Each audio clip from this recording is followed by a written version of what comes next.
hilang sahamnya nih, tanpa melakukan tindakan apapun pengalian saham-saham yang dimilikinya? Ya, harusnya tidak mungkin Pak ya.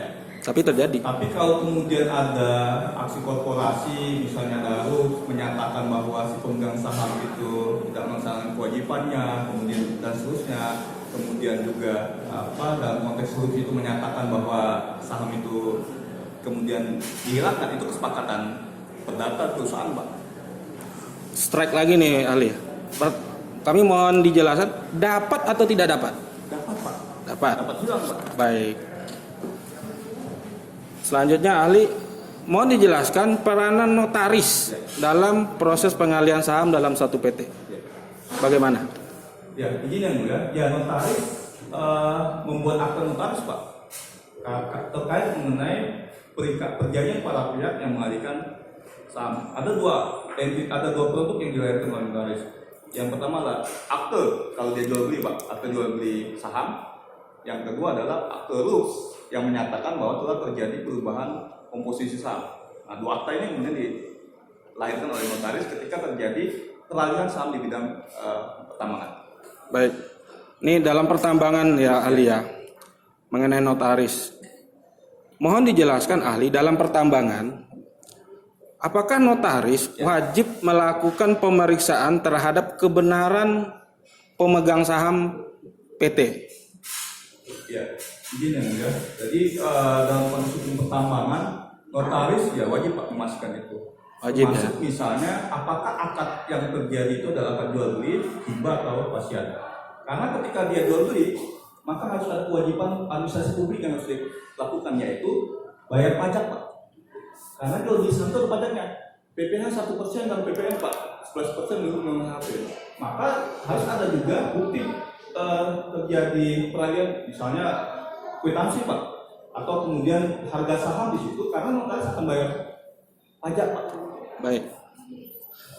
Begini ahli, kalau di Undang-Undang Perseroan Terbatas 40/2007 kan notaris itu memberikan pemberitahuan ke Menkumham. Pertanyaan saya ke ahli, mohon dijelaskan, kalau dalam bidang hukum pertambangan, fungsi notaris itu ada pengalian saham di tambang itu harus ngasih pemberitahuan ke Menteri ESDM nggak? Ya, itu bukan tugas notaris Pak. Bukan. Itu tugas pemegang IUP Pak. Karena setelah dia dapat akte notaris, pemegang IUP itu wajib mendapat izin dari menteri Pak. Karena kalau tidak dapat izin, bisa pidana Pak. Pengalihan saham atau IUP tanpa izin menteri itu bisa pidana. Maka setelah ada akte notaris, tadi saya sampaikan Permen SDM 2013, menteri itu akan ngecek 3 Pak. Pertama dokumen rules, yang kedua izin prinsip dari menteri KPM, nanti ada akte notaris. Ketika ini terpenuhi, maka menteri bisa mengalihkan IUP Pak. Walaupun notaris itu tahu ada prosedur-prosedur pengalian saham tambang itu yang tidak dilakukan ahli. Ya, itu kewajiban dari notaris Pak.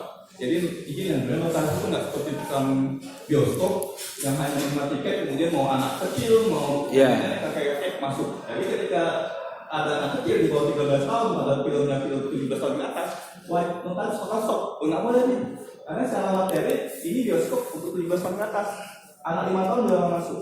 Nah, fungsi notaris itu tidak hanya menerima tiket, siapapun boleh masuk tanpa memastikan misalnya substansi atau materi dari perbuatan hukum itu. Demikian. Terima kasih ahli. Selanjutnya ahli mohon dijelaskan dalam PT Tambang proses pengalian saham karena waris bagaimana ahli? Ya, jika waris ya tentu harus ada surat waris Pak. Jelas bahwa dia pemegang waris yang sah, jelas ada penetapan waris dan seterusnya. Harus memberitahukan ke Menteri SDM? Kalau ada peralihan IUP tentu ya tadi Pak, ada akte notaris tadi. Bukan IUP. Peralihan saham. Pemegang saham Sama. berubah karena waris ahli. Sama. Jadi mau dia pemegang IUP, mau dia saham, itu harus izin Menteri SDM. Harus disampaikan ke Menteri SDM. Makanya Menteri SDM akan melihat ini terjadi peralihan itu karena apa? Karena jual beli kah, karena hibah kah, karena waris kah? Maka wajib melampirkan akte notaris Pak ke Menteri SDM. Karena Menteri SDM harus lihat ini karena apa nih terjadi peralihan saham ini. Baik ahli. Di PT Tambang ahli, mohon dijelaskan proses pergantian anggota direksi dan Dewan Komisaris PT sebelum berakhir masa jabatannya anggota direksi dan Dewan Komisaris tersebut.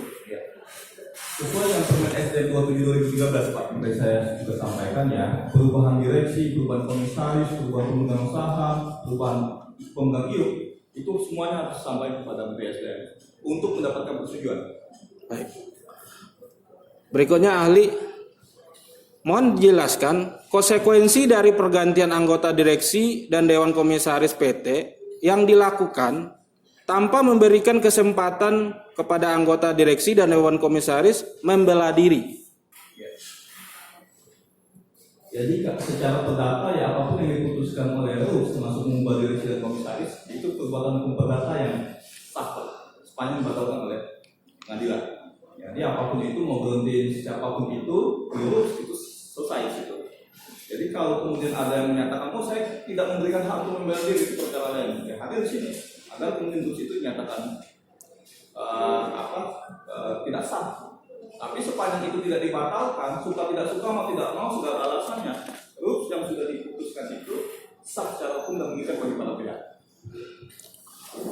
Baik, apakah pergantian direksi dan komisaris sebelum masa jabatan tadi di PT Tambang ya ahli ya? Kita bicara PT Tambang sesuai keahlian ahli. Wajib juga diberitahukan ke Menteri SDM? Wajib juga. Kalau tidak diberitahukan apa konsekuensinya ahli? Iya, secara perdata sudah sah, tapi ya kan secara administrasi negara nanti LKAB-nya akan tidak setuju Pak. LKAB-nya tidak setuju. IUT-nya dicabut? Oh iya tidak. Oke. Tidak ada IUT dicabut gara-gara tidak melaporkan direksi. Tapi LKAB di tahun selanjutnya rencana kerja anggaran biaya itu akan di-hold oleh Menteri karena dianggap ada proses perdata yang tidak dilaporkan ke Menteri SDM. Tapi IUT-nya tidak akan dicabut. IUT itu dicabut karena 3 alasan Pak. Yang pertama berakhir masa waktunya. Yang kedua pemegang IUP itu menjalankan melakukan perbuatan pidana. Yang ketiga adalah pilot Pak. Baik. Terakhir ahli pertanyaan saya. Ada kuasa untuk menjual saham dari A kepada B. Kemudian A-nya meninggal. Kemudian B ini mengalihkan saham kepada C, D, sama E. Nah, menurut ahli, ini PT-nya, sahamnya PT Tambang. Apakah, pertanyaan pertama, apakah kuasa yang diberikan oleh A menjual saham kepada B itu sah nggak? Ya, sah Pak. Tanpa diberitahukan ke Menteri SDM? Tadi Pak, harus kita pisahkan bahwa ada 2 aspek Pak. Aspek hukum perdata dan aspek hukum pidana. Komunikasi negara. Aspek hukum perdata, apapun yang dilakukan oleh penerima kuasa menjalankan tugas pemberi kuasa itu secara perdata sah-sah saja Pak. Sesuai yang surat kuasa, tapi dia butuh proses notifikasi dari negara harus disampaikan kepada Menteri SDM. Tapi secara perdata dia sah, tinggal butuh pengesahan dari negara, yaitu laporan ke Menteri SDM.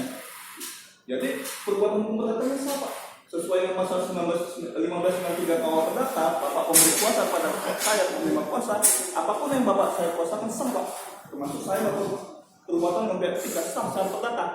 Secara administrasi karena ini perusahaan tambang, lapor ke SDM untuk dapat notifikasi. Tapi perbuatan hukum kita tidak sah Pak, karena hukum perdata 1320 perdata sah kita.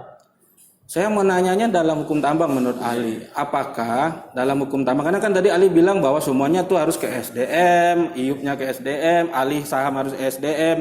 Ini ada kuasa menjual saham ahli oleh A ke B, tapi pas pelaksanaan pengalihan tuh ternyata A-nya udah meninggal. Saya tidak berbicara di perdata karena ahli bukan ahli perdata di sini, tapi secara ahli hukum tambang. Bu, apakah harus dikasih tahu nih? SDM saya sudah kasih kuasa loh ke B. Bu, apa kayak gitu ahli? Pak, saya ahli hukum perdata pertama Pak. Tulisan saya terkait hukum perdata pertama itu sudah masuk fokus. Jadi hukum pertama itu luas, administrasi negara, pidana, perdata, masuk juga hukum internasional Pak. Nah, tulisan saya Negotiation of Contract masih fokus terkait dengan hukum perdata pertama. Nah, dalam konteks hukum perdata pertambangan, jadi sah Pak penjualan sahamnya. Sah.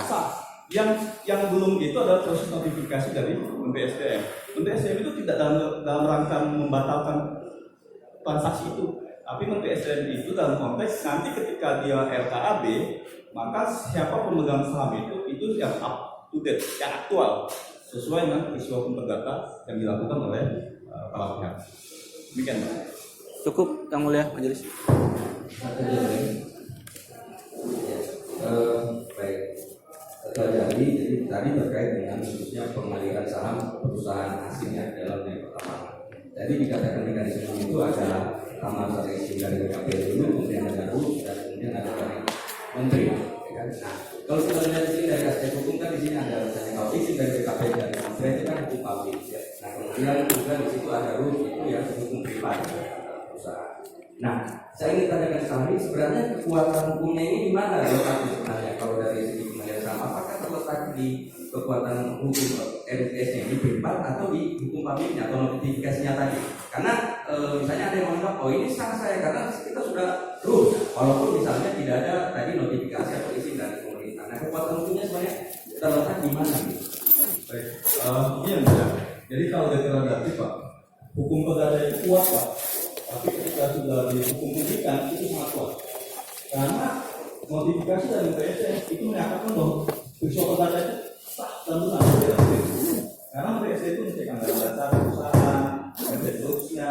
Jadi ketika kita dapat izin dari menteri terkait pengalihan saham, maka itu sah secara perdata dan sah secara administrasi negara.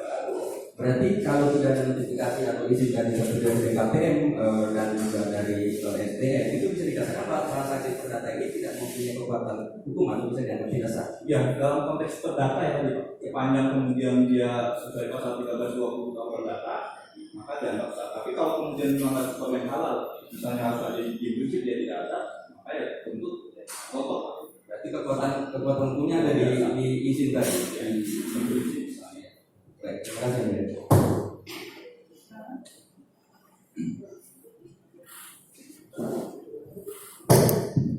Ya, baik. Izin majelis satu saja kembali. Instruksinya begitu. Andaikan RUPS di tahun 2015, jadi ini para pemilik saham. Nah kemudian tiba-tiba di tahun 2019, pemegang saham komposisinya berubah. Nah kemudian oleh TUN RUPS di tahun 2019 dengan ahlinya itu dibatalkan oleh TUN. Apa konsekuensinya? Ya, kalau kemudian dibatalkan oleh pengadilan tata usaha negara ya jelas tadi itu ya penyidikannya dipindahkan atau keputusan negara itu tidak sah. Sah. Berarti yang akta yang 2019 itu tadi tidak sah ya. Cukup sekian dulu. Siap yang mulia. Siap yang mulia. Sekarang di 2020 namanya dengan OSS jadi NIB yang mulia, nomor induk usaha. Ada sekarang itu di 2018 itu ada PP 24 tahun 2018 tentang pelayanan perizinan berbasis elektronik. Nah, sekarang adanya NIB, nomor induk usaha. Berusaha dari BKP juga ya. Iya, NIB. Dari NIB, nomor induk usaha. Berusaha. Iya, NIB namanya. Di tahun 2018 sampai hari ini ya. Siap ya.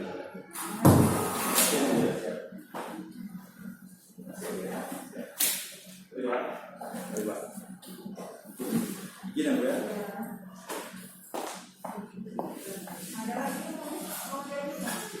Izin majelis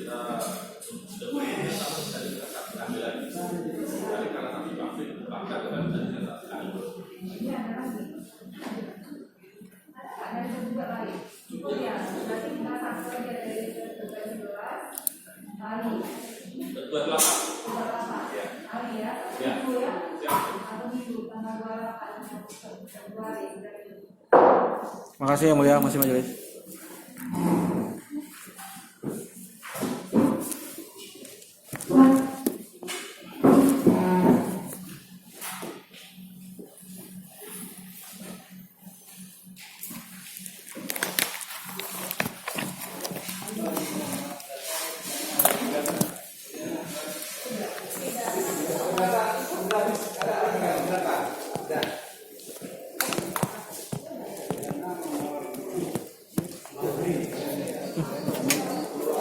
Coba. Siap kalau bapaknya datang kita gitu Pak.